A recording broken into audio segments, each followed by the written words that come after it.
Now, it's the Monitor's Mic with your host, Stella Cement.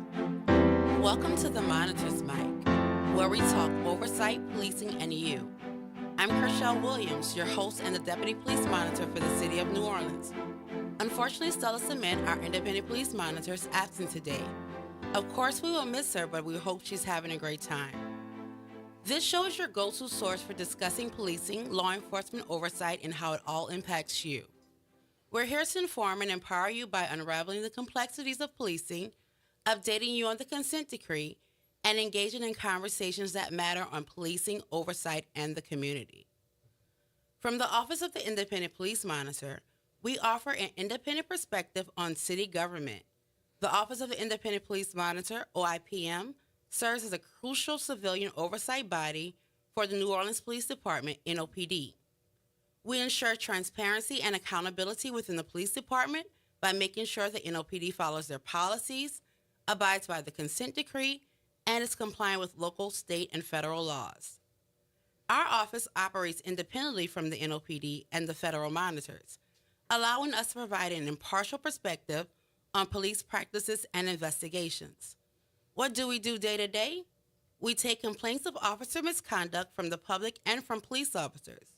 We review misconduct investigations conducted by the NOPD's Internal Affairs, which is called the Public Integrity Bureau. We are on call 24 hours a day, every day of the year, for officer-involved shootings and critical incidents, and we will go to the scene and monitor the force investigation. We are advisory members of the Use of Force Review Board and disciplinary hearings. We also run the Community Police Mediation Program. We engage the community to ensure your voice, opinions, and concerns are heard. We, your hosts, are not police officers, but experienced lawyers from the criminal legal field dedicated to transparency and accountability. We encourage you to call in with your questions, comments, and concerns. The number to call in is 504-582-9422. While we may not address individual cases, we're committed to following up with you. So let's learn more about today's guests. Today we are privileged to join by two amazing women, Jules Griff and Katrina Chantel Griffin. Jules Griff is the director of the Community Police Mediation Program, CPMP, of the Office of Independent Police Monitor, OIPM. She oversees all program operations, including policy development, program evaluation, mediator training, outreach, and case management. Under her leadership, the program has expanded to include community-based mediation, post-investigation mediation, and performance-based evaluations. Jules is dedicated to growing the program and hopes to expand it into additional areas as needed to strengthen relationships between the community and NOPD. In addition to her leadership role, Jules teaches active listening classes to the NOPD to help officers improve their interactions with the communities they serve. As a mediator, facilitator, and restorative approaches specialist, Jules has been with the program since 2015, initially serving as a mediator and coordinator before becoming program director in 2017. She is a certified mediator in the inclusive model of mediation and a trained facilitator of community conferencing and restorative approaches. Jules serves on the board of directors for both the Reentry Mediation Institute of Louisiana, REMILIA, and the Louisiana Collaborative for Conflict and Accountability. She holds a BA in History and Humanistic Studies from McGill University in Montreal. Katrina Chantel Griffin is a dedicated mediator at the Office of Independent Police Monitor, where she has spent 3 years bridging communication between law enforcement and the community. With a strong commitment to serve, Katrina holds a bachelor's in business administration with a minor in psychology, a master's in business administration, and a graduate certificate in accounting, and is currently pursuing additional studies to expand her expertise. In addition to her work at OIPM, Katrina is an active community leader, holding leadership roles in organizations like the National Association University Women Incorporated and National Black MBA Association, and the Louisiana Federation of Business and Professional Women. She also serves on the board of Reentry Mediation Institute of Louisiana, REMILIA. Her contributions have earned her multiple accolades, including a WDSU Remarkable Woman nomination and City Businesswoman of the Year honoree. Recently, Katrina was elected to the Orleans Parish School Board, representing District 4, where she continues her mission to empower students and foster a brighter future for the community. I'm so excited to welcome you both today, especially after reading all those accolades about both of you guys. Thank you. Thanks for having us. So, Jules, the Community Police Mediation Program, just start by telling us exactly what that is. So, the Community Police Mediation Program started 10 years ago in 2014, and it was created as an alternative to the traditional complaint investigation process, in which for complaints that are eligible, community members who have filed the complaint and the officer who's named in the complaint have an opportunity to come together and sit down and have a face-to-face conversation, or we do them on Zoom as well if people prefer a virtual option. And it gives people an opportunity to sit down and talk about what happened, what their incident was about, gives people a chance to ask questions, get clarity, hear from each other, understand better what each other's perspective was. For community members, it gives them a chance to talk about what they would have liked to see different. For both sides, really, to talk about what they would have maybe liked to see different, how to make sure that this doesn't happen again, this misconduct doesn't happen again, to that person or to anybody else. So the bigger picture is it's meant to be an opportunity for people to have conversations about their specific incident, and also conversations about policing, about what the community and what police officers want their relationship to look like. Sometimes it's about finding solutions to their specific situation. Sometimes it's just an opportunity to be heard, to sit down and have a conversation as humans across from each other at a table. And I will add that these are facilitated conversations by professionally trained mediators whose job it is to facilitate that conversation and have it be neutral and non-judgmental. So what I'm hearing is an alternative to a formal investigation where people can come from both sides and actually explain and hear what each other's thought process was during the interaction between the community member and the police, right? Correct. So I guess my big question for you with that is, why would a community member want to choose to do a mediation instead of doing an investigation? Because I mean, personally, most people, when they have something that they feel like an injustice happened to them, they want that discipline to happen. They want to see some type of justice served. So why would a community member choose mediation instead of the investigation?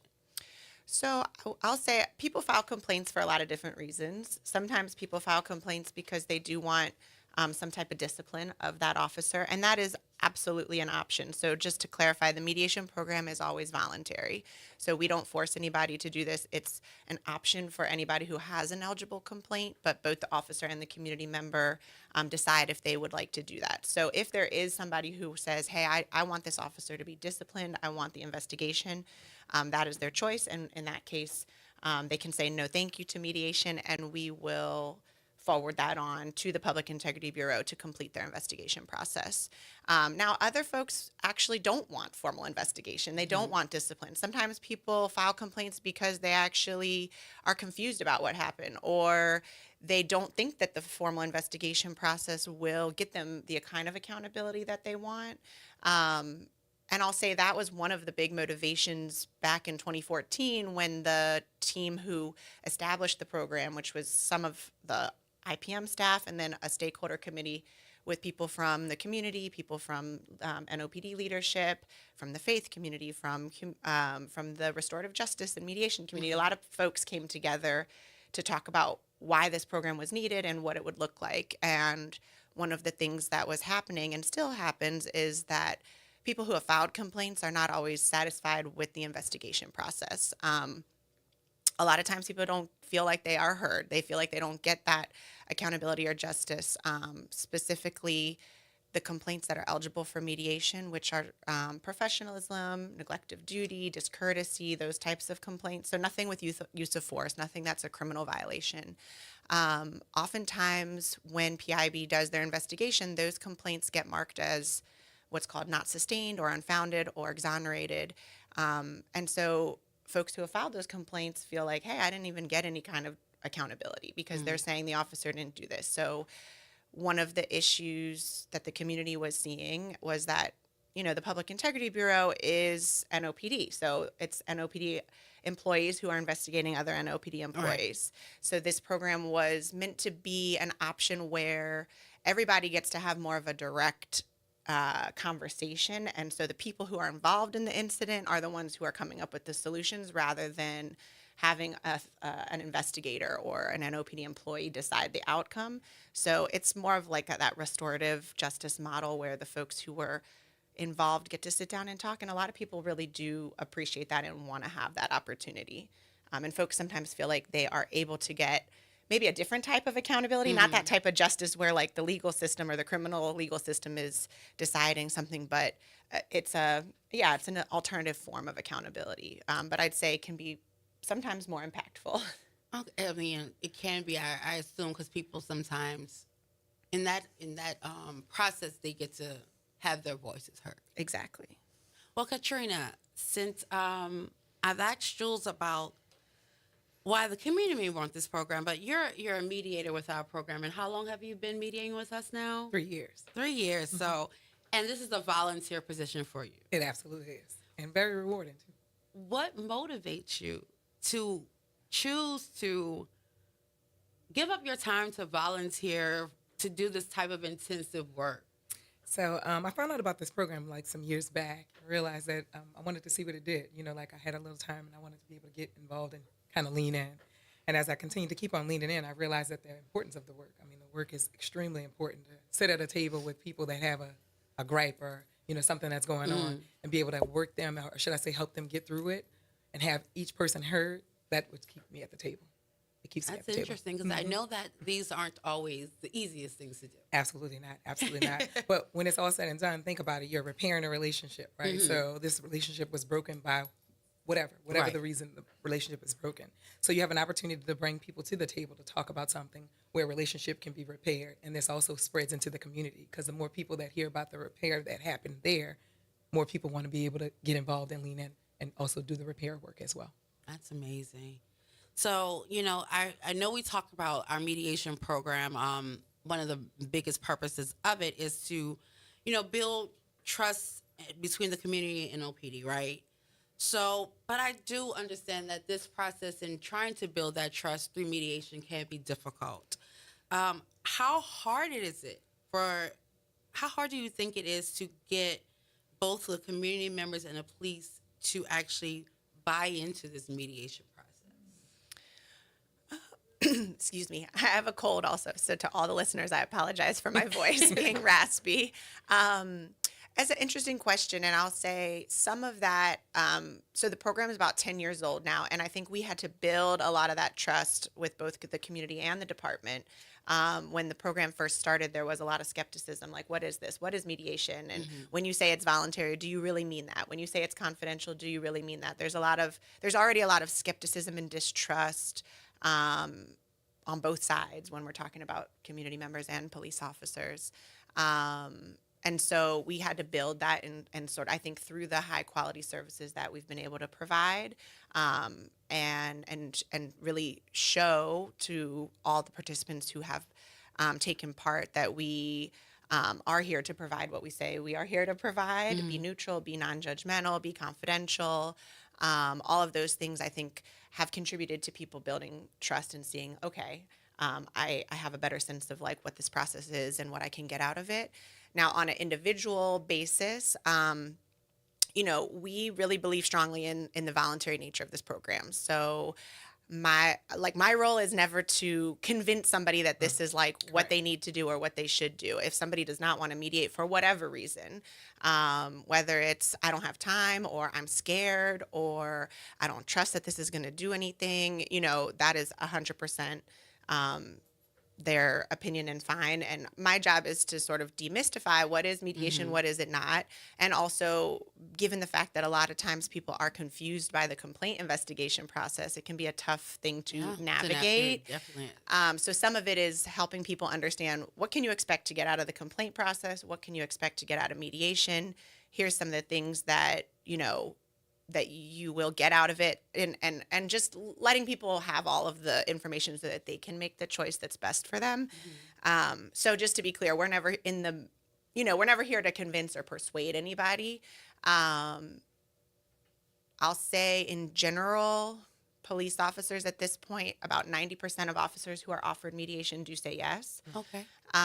In the community, about 40% of community members who are offered mediation say yes. And so, and some of that is not about, some of it is about trust. You're right. Sometimes people say, why would I want to sit down with this officer? They already did me wrong. I don't want to talk to them. I don't want to see them ever again. So for some people, it's just not the process they want. They would rather have somebody else investigate. Sometimes people really would like to do it, but they may be scared. They may be worried. They may not have time. They may be dealing with sickness. They may be dealing with a lot of other things going on in their life. So sometimes it's fear. Sometimes it's logistics. And then a lot of times people will say, actually, yeah, that is what I would like to do.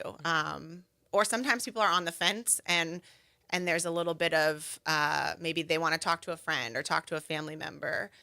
Maybe they want to read through, we always send a bunch of information, brochures, and we have some testimonials from people who have participated in the program. So we try to offer information, help people kind of get the facts, and then let them make a decision that works for them. Okay. Just piggybacking what Jules was saying, I can tell that there's been a shift as well. Like I said, I've been on for 3 years.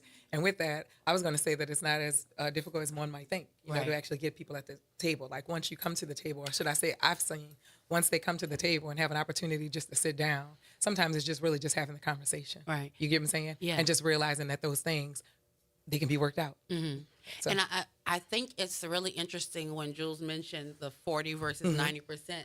Now, I would think, most people probably would think that the police would actually be the hardest ones to get to the table, right? Because, versus 90% versus 40%, that means kind of, I would say that community is still kind of a little bit more resistant to mediation process than the police is. Is that an accurate thing to say, or? I think it's important to acknowledge that for police officers, this is something that's a part of their job, right? So they have been, the complaint has been filed on them in the context of them as in their employment, and also important to acknowledge that their participation in mediation is during their normal shift.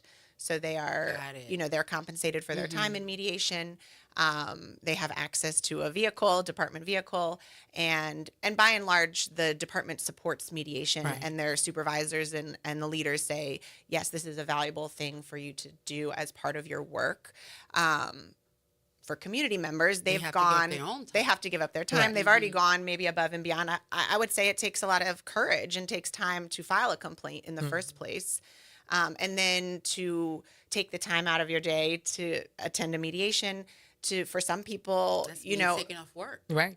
Could be. And I will say we really work hard to accommodate the schedules of everybody. So we want this program to be as accessible as possible and honor the fact that community members are taking time out of their busy lives. So we will do mediations early in the morning. We'll do mediations after hours. We'll do mediations on the weekends. So we work to accommodate everybody's schedules, and we want to make it accessible in terms of location too. So mediations happen in the public library meeting rooms, in the Nord Center meeting rooms, in our office. We want to make it close to where somebody lives and works. So we try hard to make it possible and accessible and supportive.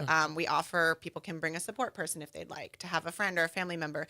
So our model really does try to address some of these challenges. But I do think it's important when I talk about those statistics of who's saying yes, I think it's important to note that officers are doing this as part of their job, and community members are doing this usually kind of out of their own desire and passion Of course. for making a change. If there is a community member out there right now listening who is considering agreeing to mediation that may have a misconduct complaint out there, What would you say to them right now? Like, what would be your elevator pitch to them? I would say simply do it. The program allows an opportunity for you to sit down and be heard. When it's all said and done, you get to a table to be able to talk to the person which who may have done, or you feel as though that it's done something that you didn't like. You have an opportunity to be heard, and they hear what you say, and you can also hear what they say. Sometimes it might be just a bad day. It may not have been what you thought it was. Right. So everybody's able to talk at the table and have that conversation and walk away being heard. And and also like you said, Katrina, sometimes it may be something that they had to do by policy. Correct. And sometimes, as a community member, you may not understand everything that actually took place. And to be able to get explained to you, sometimes you see, hey, okay, well, maybe now I understand your point of view. Or even the opposite. The officer may say, you know what, now I see that I could have done X, Y, and Z differently. And that happens. And the next time, maybe when this arises, that this would actually turn out differently. Yeah, and I will say we see that on all sides. Correct. We see officers admitting that they could have done something differently and apologizing. Correct. We see community members admitting they could have done something differently and apologizing. Sometimes people just want to be heard. Also, Correct. they just want an opportunity to say, "Hey, what happened there really impacted me in this way," and this is me as a human talking to you as a human. So it is an opportunity, I think, especially in these systems that we operate within, the legal systems and the criminal legal system that we operate within, there's often not a chance for your voice to be heard. Right. In the complaint process, you give your statement, the officer gives their statement, and then an investigator Correct. decides what happened. So there's not usually direct conversation. So I think one of the big benefits of this process is an opportunity to have that direct conversation and to be supported by mediators whose job it is to hold space for sometimes what can be a very hard and intense conversation to happen. So similarly, if they have officers listening, what would you tell them? Why should they try mediation? I would say the same. I mean, at the end of the day, like I said, you have the issue of which if you haven't been heard, or say, for instance, there was one particular one that I can think of, it just was a misunderstanding. So now you have an opportunity to explain to the community member who thought that you were doing something just completely wrong and say, hey, listen, no, I was here because of whatever that is. So that person gets to hear from you firsthand. So Right. you get that opportunity to hear what their issue is, and then sometimes realize, oh, Lord, I could have done that differently. Or the way in which that I spoke was a problem, or whatever that is. So I think it's both on both sides. It's an opportunity just to be heard and be seated at the table and feel like you're heard and also be understood as well. Okay, and I can imagine, I haven't had the opportunity or the privilege to sit in on some of your mediations, but I can imagine that some of these mediations can be very difficult and challenging to navigate. So Katrina, as a mediator, what motivates you to stay engaged and help, facilitate these sometimes difficult conversations between NOPD and the community members? I think because what happens at the table changes the lives and also the community. I wholeheartedly believe that. To see a community member walk in, like sometimes very, very upset or frustrated or angry or just emotional about something that has happened at the table. And sometimes the police officer didn't even know that they, caused this type of thing. Right. So to have them sit at the table and have these conversations and be real about what it is that I'm aggravated about or whatever's the challenge, and then them work through it and then leave in a better space, and then take that into the community and be able to say, hey, listen, that wasn't what it was, or be able to share, listen, this is the policy, because they learned something sitting Right. at the table. So I think that that's why I come back in every day. And when they ask me to do a mediation, I'm happy to do it, because you have an opportunity to change absolutely lives in the community. So that's why I come back. And Katrina, another thing, what is the most challenging thing for you, though, during these mediations? What can be the most challenging part? Well, as Jules says, it's a lot about building that trust, right? So when they come into that space, it's about realizing that this is going to be a process in which that we're non-biased, we're non-judgmental, we're not going to take sides on either part. We're here actually to provide a space for you guys to be able to have a conversation, and that's what it is. So sometimes building that trust and getting them to the table to be able to speak, and realizing that there's no judgment here. We just want you guys to have that space and have that conversation. I think that sometimes is a little bit hard. And I just want to point out really quick, we do have a comment on Facebook that says, this is such a great start to bridge the gap between police and citizens. We need people outside of the force to hold both parties accountable. I like that. That's a good. And agreed. Yeah. And I will say also in terms of the challenge, how to navigate the challenges. So our mediators are very highly trained. We'll talk about this, I think, a little bit more, but one of the, I think, more challenging things for mediators is, I'll say, performing neutrality. You can't be neutral. We're not Correct. neutral people, right? Correct. Humans are humans. We have our Correct. experiences, our biases. We come to the table also with our judgments. Correct. And so it is hard as a mediator to put that behind you and to show up in this space for these 2 hours, performing the most neutral version of myself that I can be. And we give mediators specific training in everything from the way they sit at the table, the clothes that they wear, their body language, what their eyes are doing, what words they're using. There's a very specific process. It's very intentional, and that process really like creates that safe space for folks to have those hard conversations. So it's one of the more important skills, and I think it's also one of the harder skills to be a human. And people do this work because they care, right? Mediators are volunteering, and they apply to become mediators because they want to see a change in their community and they want to create this space. And so as people who want to help, it can be difficult to sit back and have to allow the space for the participants to have whatever they need to have. So it's not our job as mediators to decide the outcome or to determine what people need to do. So we work really hard as mediators to stay neutral and to stay non-judgmental. And that's everything from, like I said, how we set up the room to our mediators aren't going to weigh in. They don't decide who's right or wrong. Correct. They're not there to determine whether your ideas are correct or not. They will not give their advice or opinions. And that's hard for people because normally in our human, You wanna say that's communities, what you wanna say. we're taught to You know, talk. I understand what you're saying because he should have. You're right. Now, and just piggybacking Jules as well. I think one of the great things that we have an opportunity to do as mediators is to be at the table, to actually stay at the table and remain at the table. I love the fact that there's actually a co-mediator with you. Like, you just think about it, you have somebody that can also make sure that you maintain your neutrality as well as they maintain their neutrality. So I think that that's important.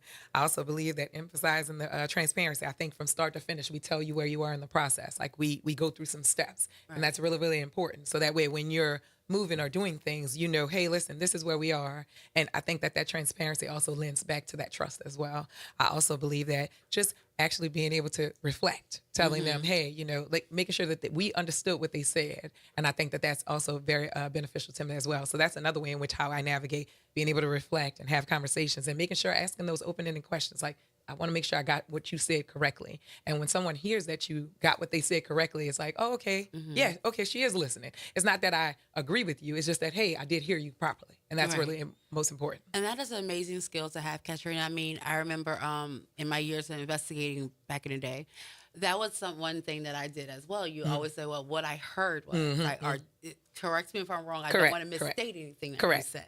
So that is a great way that people realize that they're listening and they're trying to understand me. They're not trying to put any words in my mouth and they're not trying to twist anything. Correct. That's a great actual skill to have. So I want to switch gears a little bit and talk a little bit about our huge milestone that we actually have for our mediation program. So this year, yay, marked 10 years anniversary for our community police mediation program. So I would actually love to reflect on the last decade with you by hearing about a success story. What do you think some of the biggest success stories are from the community police mediation program?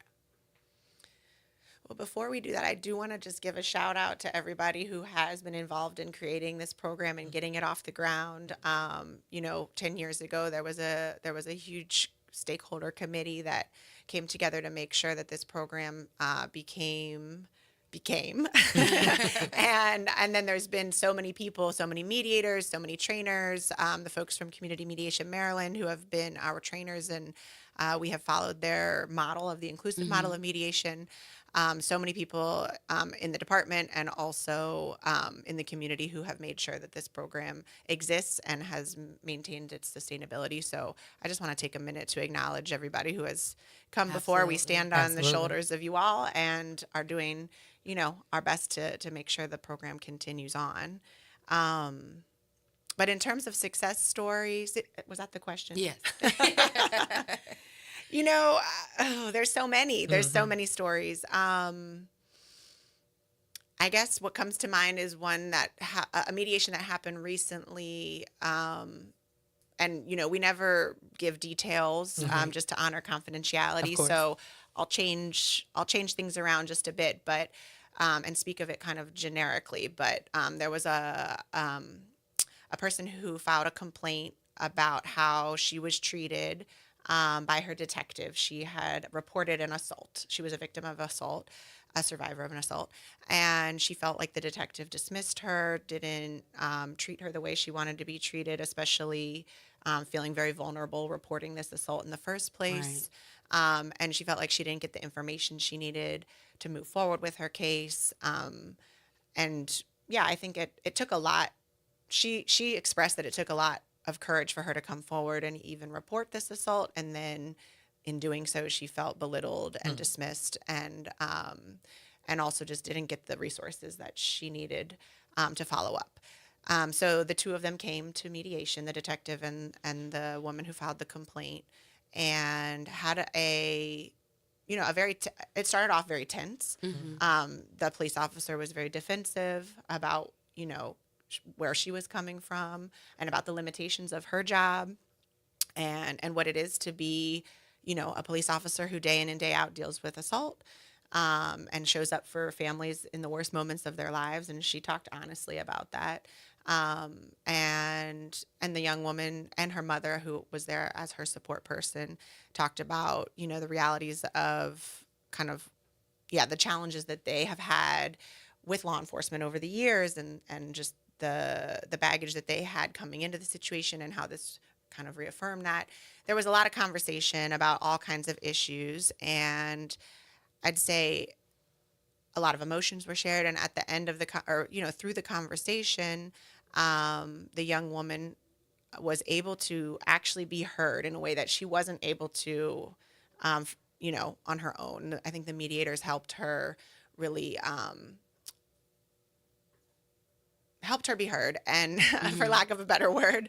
And the officer was able to really see how she could have done something different. She was able to see how she was being perceived. She was able to understand some of the gaps that happened between her and some other people that she worked with, the social work department, and some of the other folks that she worked with. So she recognized some improvements that need to be made, and was able to take that back to her department to say, hey, we need to do X, Y, and Z. Some of them were small things. Right.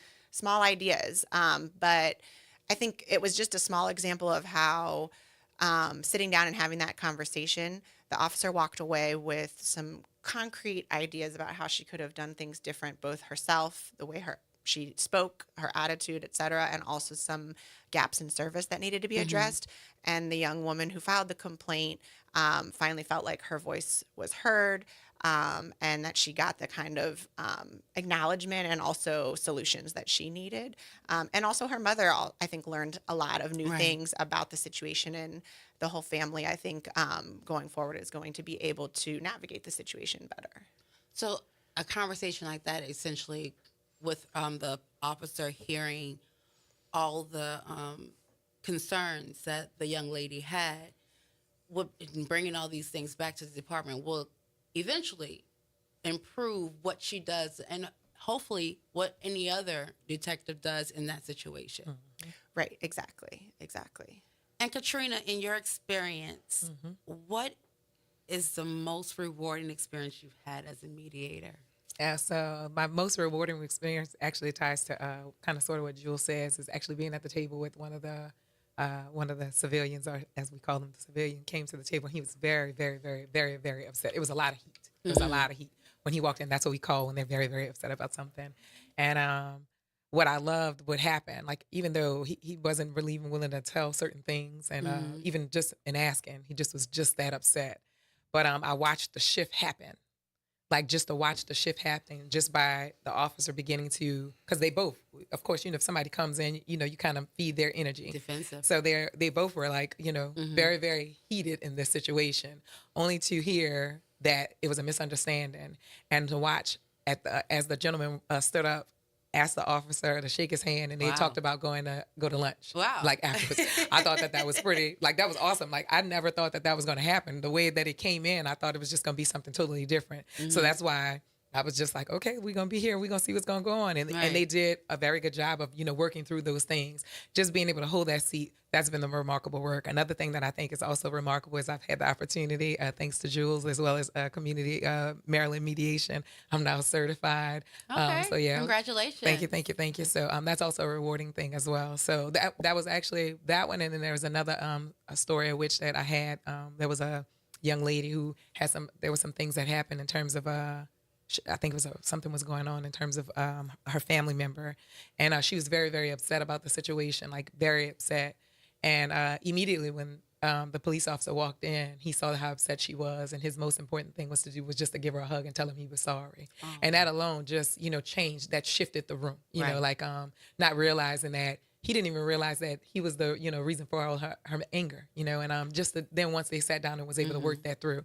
So those are my two stories that I really, really liked. I've had a variety of different ones that have been just that they turn into something just quite differently, like when they very first walk in, some may be very, very upset, some may just be happy, or some just may be looking for answers. Like, I don't want you to think that all of the cases are just about somebody being upset. Sometimes it's just that I was waiting on you to respond to an email. I was waiting on you to respond to a telephone call and you didn't. And so I'm upset about that because whatever it was that you needed to respond to caused me some challenges. Right. And so it's good to be able to have that conversation and find out what happened. Like, one gentleman ended up, he moved to another department. So she was mad, but there was no way he could get her the information because they moved to another department. You know what I mean? So it's those kind of things of which that I think that having those different conversations and sitting down and being able to talk to the person who you believe has wronged you, maybe not necessarily wronged you, but being able to have that conversation and see that it may not be what you thought it was. Right. You're absolutely correct. I mean, like you said, a lot of time, I mean, yeah, there's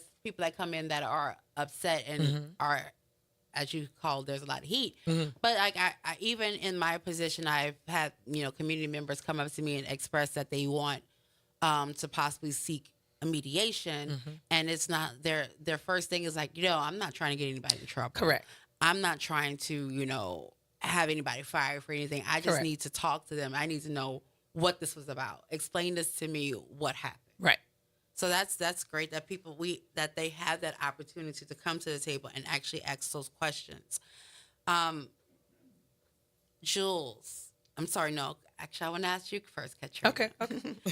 As a mediator, you've been with us for 3 years now, and you've said already that you've seen some shifts in Correct. these 3 years. What would you like to see in the next 10 years? Since we just made 10 years. What would you like to see in the next 10 years for the Community Police Mediation Program? Well, first and foremost, I hope that the program is still around, thriving and doing great things. But I also say that just some more things that I think that can build long-term and meaningful relationships between community and law enforcement. I just got 6 of them. That's okay. Go ahead and let us know. We'll be taking notes. So I have just a greater integration of the community voices. I think that that's important, making sure that mediation process should continue to evolve to be more inclusive, right? So making sure that everybody's at the table to have an opportunity to weigh in how this should be, I think that that's important. I think that having those community voices also tells you, what's working, what's not, and what we can do different. An expansive expansion of the restorative processes is another thing that I was talking about, the practices. Over the next decades, I'm hoping that, we'll get more central part of the community police mediation. The practices should focus on repairing the harm, if there was harm, and, doing a dialogue and getting a better mutual understanding between the community as well as for the police officers. I just believe that that'll happen. I think so. My other one is preventive focus initiatives. Mediation shouldn't just be reactive. It should also be proactive as well. So I think that we should look at ways in making sure that we're proactive in the understanding and the, bringing things to the table. It doesn't start before the mediation happens. Like, how can we make sure that these things are happening before outreach, talking about different things, making sure that the policies and things are available, because sometimes that also becomes a bit of a challenge when it comes to people mediating. They can't find certain things. So that becomes a bit of a frustration as well. I said training mediators and police officers, making sure that training continues as more things come to the forefront. You're going to need to be able to make sure that the police officers get the training that are needed, as you're dealing with people that have mental health issues, where you're dealing with people that are dealing with domestic violence and all of those things, having that training available, not just for them, but also for mediators as well, and also culturally sensitive things, also ethnicity things, realizing that those things we come with our own biases. That's important. So we need to make sure that those things are a part as well. And not only coming with your own biases, I'm sorry, but also when you mention cultural things, even understanding. Correct. Right, That's important.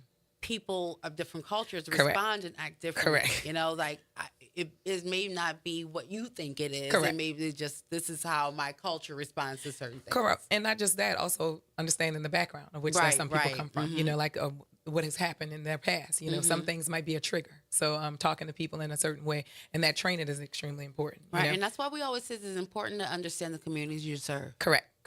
Another thing is sustain a long-term relationship. I talked about making sure that we do creative, long-standing, sustainable relationships between the officers and the community, having community meetups, like, you know, where we do, you know, coffees, you know, police and coffees, stuff like that. You know, just making sure that we're really, really engaged with the community, realizing that that can change some things too. A lot of times that trust is built on because of maybe a past relationship or a past something that may have happened to someone in the community. But if you're at the table and saying, look, I want to make sure that I start building that bridge, you have to be at the table, meaning that everybody has to be at the table, not just you, but everybody needs to be at the table to start building those things.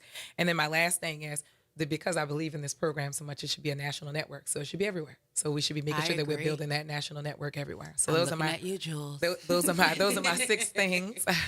Those are my 6 things.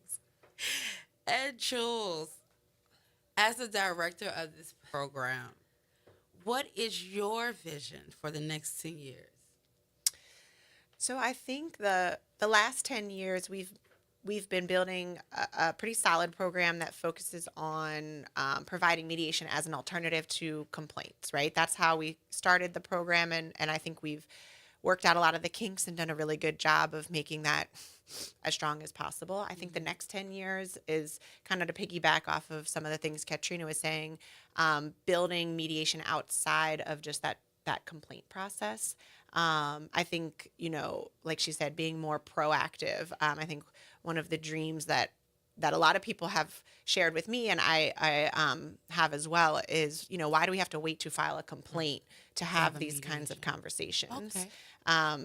You know, the logistics of it can be a little tricky, but we're working on thinking of more creative ways to have these types of conversations without it necessarily having to be a formal complaint. I think keeping that as an option and then building on it to find ways for folks to take advantage of these services. And we have this incredible group of trained mediators who have strong skills in, you know, what I'll say is basically community peacemaking. So let's use those mediators in new and creative ways and reach people who maybe don't want to file a complaint, people who don't know how to file a complaint, people who don't want to drive to their district station or drive to the Public Integrity Bureau or to our office. You know, there's lots of ways to make complaints.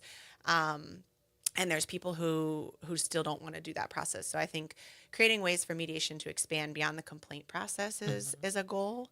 I think partnering with some of the existing organizations who are doing other types of peace building work and conflict resolution work is one way to do that. And so we're exploring some of that. I think what Katrina was saying about the national network is something that I've talked with lots of other community police mediation programs around the country about how, you know, it's a little bit of a siloed world, community police mediation, and each city and district and parish and everything has their own unique things, and there's a lot that we share. And so I've actually been in a lot of conversations with other program directors about how can we be more collaborative, how can we build this national field. You know, a lot of us do talk to each other all of the time and share resources, and I love that part of the work. And New Orleans actually has become, I think, a great model for other folks around the country, and we all are sharing our best practices and figuring out, you know, how can we do this the best we can. And I think there's a lot of work to be done pushing on a national level for acknowledgement of the field, for funding for this kind of work.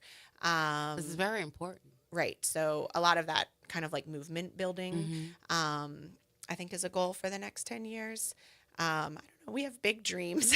I could talk for hours about where to go with mediation and building the movement of mediation, not just in this world, but also for everybody. I mean, in Maryland, for example, there's free mediation for anybody at any time, Right. whether it's a issue with a police officer or with your teacher or with your community member, your parent, school faculty. So I think we have our work cut out for us here in New Orleans and Louisiana to build the access to mediation services and community mediation across the board.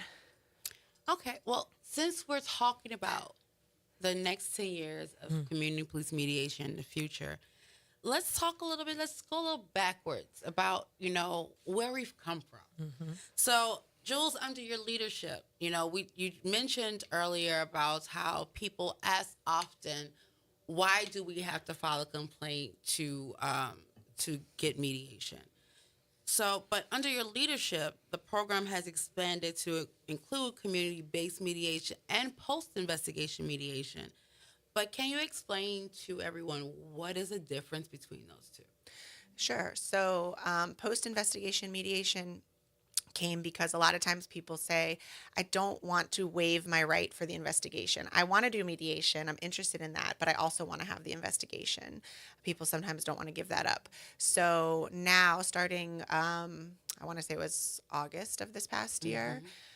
Don't quote me on that. I think it was. I feel like it was earlier than August, but Oh, you know what? It was August the previous year. yeah, I think I it would say was I was like August last 2023, year. I believe. We were able to finally, after many years of advocating, pass a policy where people can now do mediation after their complaint investigation has been completed. So you can have your complaint be investigated, and then this is specifically for complaints that do not get marked sustained. If it's sustained, then it goes through its own disciplinary process. So for folks who have an investigation, and let's say they are unsatisfied, they get their letter that says, thank you for filing your complaint.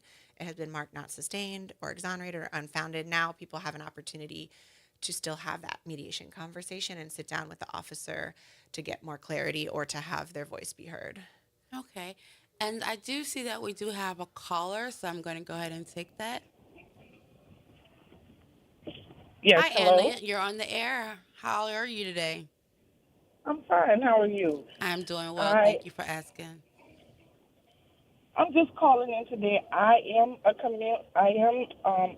community mediator with the Office of Independent Police Monitor, and I'm just calling in to support my my colleagues, my director, my co-mediator, just to say thank you for representing us today.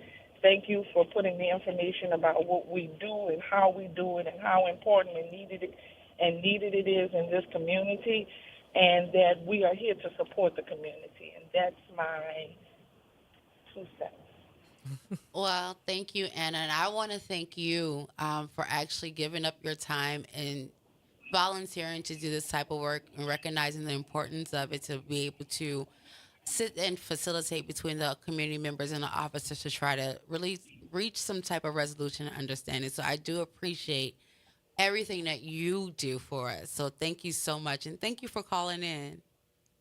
Thank you. Hi, Anna. Hi, Anna. Hi. Hey, y'all. Okay, bye-bye. Have a good one. Bye-bye. Have a good day. So we also talked again about our future. So tell me, do you have any other plans of expanding the community police mediation program to such as schools or police districts? So one of the things we just are piloting currently is we're calling it community-based mediation. And the idea here is oftentimes people are calling the police maybe over and over and over again about issues that might be between them and their neighbor or something going on in their community. And the police keep coming out to the call, but the police are not able to resolve the situation. And maybe the police are not quite the right resource for this situation. So in those situations, if mediation would be appropriate, let's say there's two neighbors who keep calling the police on each other. We are offering an opportunity for those two neighbors to come to the table and have somebody from the district, the community liaison officer, for example, to sit in and represent the district and have a chance to try to solve the problem through a conversation. So that's something that we're starting to offer, and we've been trying that out this year. Those would, if people want it to take place at a district station or, at a school, let's say it's a school resource officer, Right. and there's an issue there, we are happy to be accommodating to folks. Typically, we try to have the mediations in a neutral space that's not anyone's turf. But if everybody agrees that feels safe and comfortable to them, we would be happy to accommodate that. And as we're talking about reimagining reimagining the program, I apologize. In the last couple of years, Jules, you started teaching active listening classes to NOPD at their academy. So why did you start teaching this course, and what are the goals of the active listening course? So we started teaching the course because every year the department does a review where the person who's in charge of the training academy curriculum goes around to different community groups to ask, what do you think the police department needs to improve on? How can training improve? And one of the outcomes of his review was that time and time again, people were saying officers are not communicating well, and that sometimes is about their tone of voice, sometimes it's about the way that they speak, sometimes it's about people feeling unheard and dismissed when they're interacting with officers. So there was a lot of feedback from the community saying we need officers to have training in communication skills. So the academy asked our department to put together a curriculum, an active listening class that addresses those needs. Excuse me.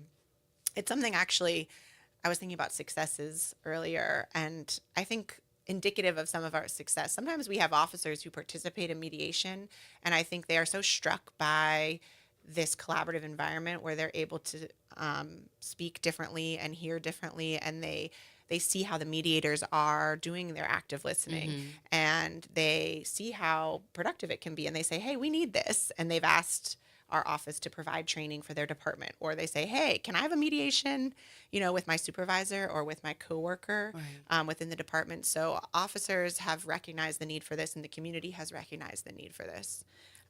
Okay, and I see we have another caller. Hi, Richard, you're on the air. Good afternoon. I just want to thank you all for providing the community mediation program. I am one of your mediators, and I've seen what a wonderful job it does. So often the two people just want to talk, and having an opportunity to talk resolves the situation. Also, I see it as an opportunity for the two larger communities to have a conversation with each other, the police department as a department itself, and the civilian community. When people come to mediation, they go back and talk to the larger community. And I think that provides a wonderful opportunity for both the civilian community and also the police, other police, to know what's available there for them. So thank you very much for providing the opportunity.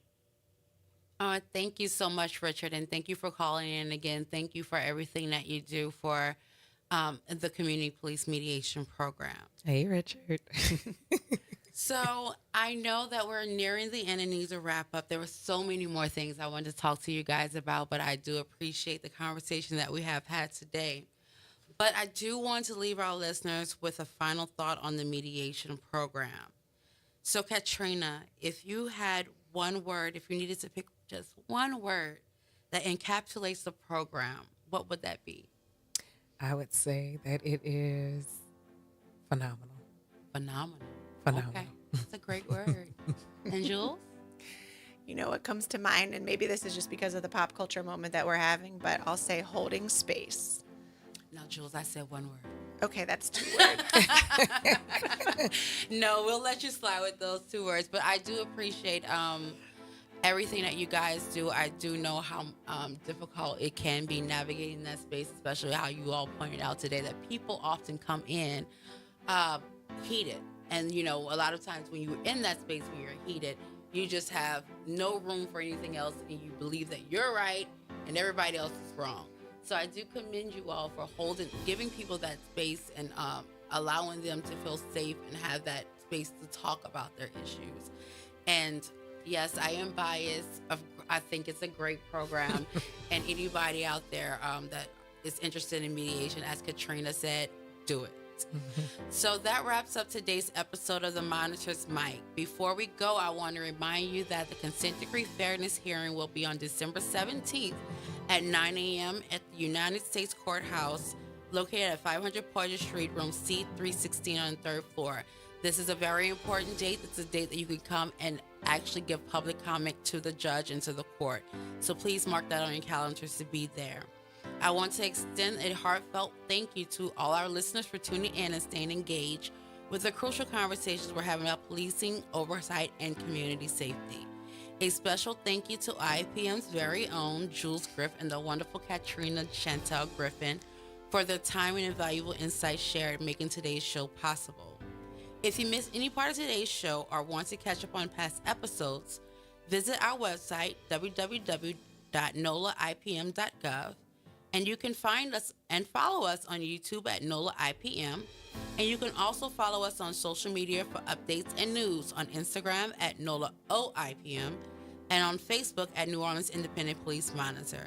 Until next time, stay informed, stay involved, and stay committed to building a safer community. This has been